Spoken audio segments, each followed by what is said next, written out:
A savings strategy is important to any financial plan, but when it comes to where to park your savings, some people will dump all of their money into one account. Now, this strategy can work, and it does for a lot of people, but one thing you might also consider is having a different savings for different purposes. So in this video, we are going to look at 4 savings accounts that are good to have that can help you hit your financial goals.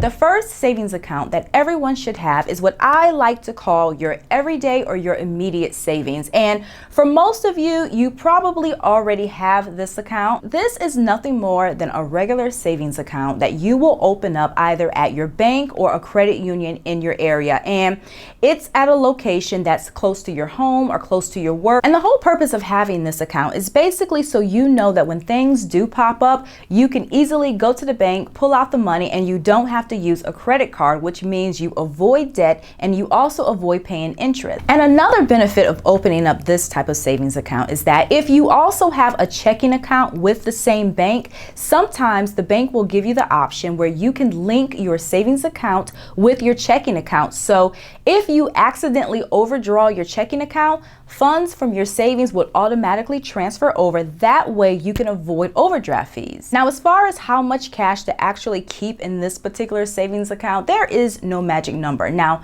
personally, I recommend having no less than $1,000. Now, of course, you can always go higher, maybe bump that up to $1,500 or $2,000. But if you're only able to start off with $300 or maybe $500, I mean, that's fine too. Just make sure you're adding to this account so you can gradually get up to at least $1,000. Now, because this is a standard account at a brick and mortar bank or credit union, you probably don't have to be told this, but these accounts do not earn much in interest. So with the money that you put in there, chances are you're probably only going to earn pennies every month. But that's okay, because the sole purpose, again, of this account is to make sure you always have cash available immediately for emergencies. That way you don't have to pay a bill late and you don't have to use a credit card. Now, just because I recommend having $1,000 in your immediate savings account does not mean that's all the money you have to save. You should always aim to save more. And my recommendation has always been 6 to 12 months worth of income, or at the very least 3 months worth of income. And once you have $1,000 in your immediate savings, it's time to open the second type of savings account that I think everyone should have, and that is an online high yield savings account. So basically, this account is where you want to keep the bulk of your savings. So let's say you already have $3,000 saved. What you can do is take $1,000, keep that in your brick and mortar bank, and the other $2,000, move that into an online high yield savings account. As you continue to add money to your savings account, instead of putting that in your regular savings, you want these deposits to go into your high yield savings account so you can start gradually building that 6 to 12 month cash reserve. Now, opening a separate savings account for the bulk of your savings may seem like an unnecessary step, but it actually makes a lot of sense because online savings accounts, they earn a much higher rate than what you're going to receive at a regular bank. I believe the national average for a regular savings account is something like 0.06%. However, most of the savings accounts I see only earn 0.1%. So if you have $10,000 in your account over a year, you're going to earn what, $1? Yet there are online savings accounts that earn 1.30%. So over the course of a year, that same $10,000, I mean, you can earn $130 in interest alone. Now, I realize that $100 over the course of 12 months does not seem like a lot, but that's money that you did not have to work for. So if you have a choice of where to put your money, it only makes sense to put it someplace that's going to give you something back in return. The rate for online savings accounts, they do vary, so you will have to shop around. But just to give you an example, I have the bulk of my savings in an American Express online savings, and I believe that earns like 1.30%. However, me and my husband, we're both self-employed, so for our money that we set aside for taxes, we use Ally, and that one I do believe is 1.25%. So again, the rates do vary, so you will need to do some comparison shopping. And another reason why it's such a good idea to keep most of your savings in an online account is because these accounts are less accessible. So if you have a problem with impulse control and just taking money out of the ATM on a whim. I mean, having your account in a place where you can't get to it as easily, that is really going to help you save more money. Depending on the popularity of your bank, I mean, there could be an ATM every 3 to 5 miles, which could be tempting, but with an online savings account, you know, the money is yours, so you're free to transfer the money back and forth as often as you like. But one thing I love about these accounts is that when you initiate a transfer, the money does not arrive in your bank account immediately. It can take 2 to 3 days depending on the bank. So if you are on the verge of making some type of impulse buy, you know, the fact that you can get your money immediately, it kind of forces you to kind of take a back seat, slow down, and consider whether a purchase is actually worth it. The third type of savings account that I feel is so important is having a goals account. And basically, this is an account where you keep money that you are saving for a specific goal. And this goal, it could be wedding expenses, it could be the down payment on a house, it can be for college,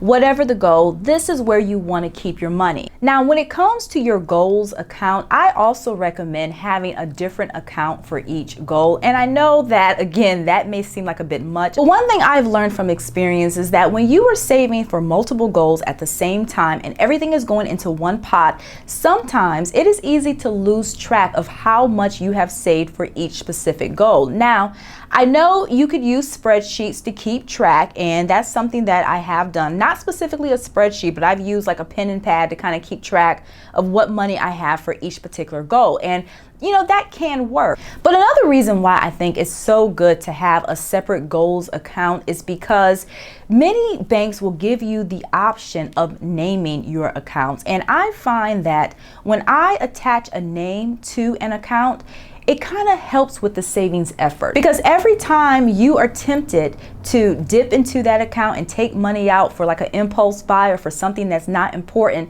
seeing the name of the account and seeing why you are saving, it's a visual reminder of the hard work that you've put into this account thus far. Therefore, if you start taking money out of this account unnecessarily, that is just going to push you further back from hitting your goals. So that's just how my mind works. Everyone else's mind might work a little differently, but I find that just having my goals in a separate account, naming that account, it really helps me to stay focused. One good thing about opening a savings account is that there's no cost. You can have as many savings accounts as you want, but whether you decide to have separate savings accounts for separate goals or you want to pool all the money into one account, I do recommend also opening an online savings for your goals account. This way you can earn a higher interest rate, and again, the money is not as accessible. The fourth type of savings account that I feel that everyone should have too is some type of automatic savings. And basically, you want a program that's going to put your savings on autopilot. This way you can save a little every single day. And one good thing about these automatic savings programs is that a lot of banks will offer their variation.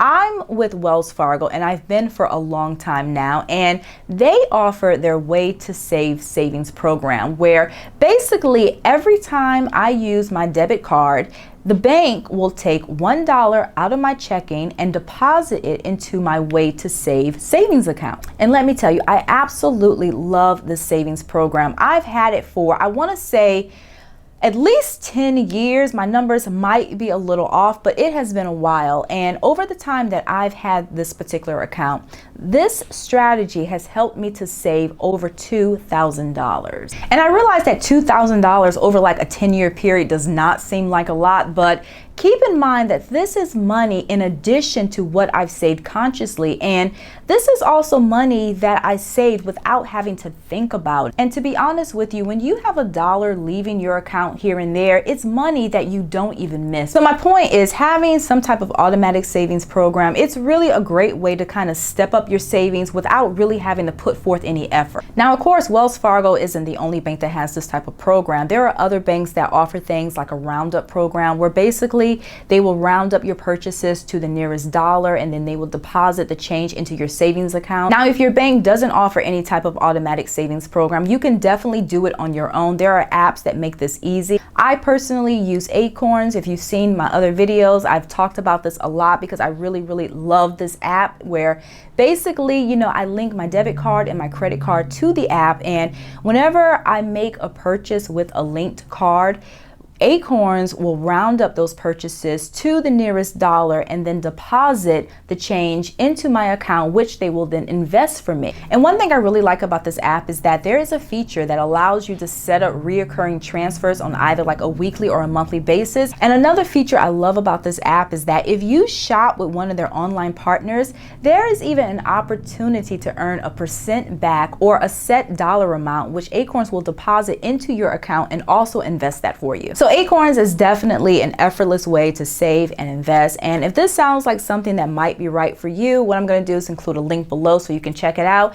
And also, as a side note, if you use my invitation code to sign up, which by the way, it is free, Acorns will also give you $5 to get started. Saving money is definitely easier said than done, but I do feel that having the right savings account and the right saving strategy can really help you reach your goal a lot faster. Thank you for watching. I really hope that you enjoyed this video and these tips. And if you did, please give me a thumbs up. And again, here we talk a lot about personal finance topics, how you can improve your entire financial picture. So if you like videos like this and you want to see more, hit the subscribe button below. I post every weekend and sometimes during the week. So thank you again for watching, and I'll see you in a few days.